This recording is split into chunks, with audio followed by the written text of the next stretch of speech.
Big boss मराठीच्या घरात सचिन कुमावतला आपल्या पत्नी आणि मुलाची आठवण येते.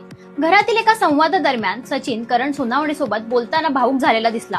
तो म्हणतो, मी मॅरिड आहे आणि तू सिंगल आहेस, त्यामुळे आपली मेंटॅलिटी वेगळी आहे. मी खूप इमोशनल आहे. यानंतर सचिन आपल्या भावना अधिक स्पष्ट करत म्हणाला, मी इथे आल्यावर मला नेमकी कुठून ताकद मिळाली हेच मला समजत नाही. कॅमेरा समोर जेव्हा मी माझ्या बायकोशी बोलतो तेव्हा मी हसून बोलतो. मी तिच्याशी बोलतोय कारण मला तिची खूप आठवण येते. आपल्या भावना लपवून ठेवण्याचा प्रयत्न करत असल्याचंही सचिनने सांगितलं. तो म्हणाला, मी इथे माझ्या सगळ्या भावना कंट्रोल करतोय कारण माझा 5 वर्षांचा मुलगा आहे. तो माझ्याशिवाय अजिबात राहू शकत नाही. बिग बॉस शो पेक्षा मला त्याच्यापासून दूर जाण्याची जास्त भीती होती. हे बोलताना सचिन कुमावत खूपच भावूक झालेला दिसला. सचिनचा हा भावनिक क्षण तुम्हाला कसा वाटला हे आम्हाला कमेंट्स करून नक्की कळवा.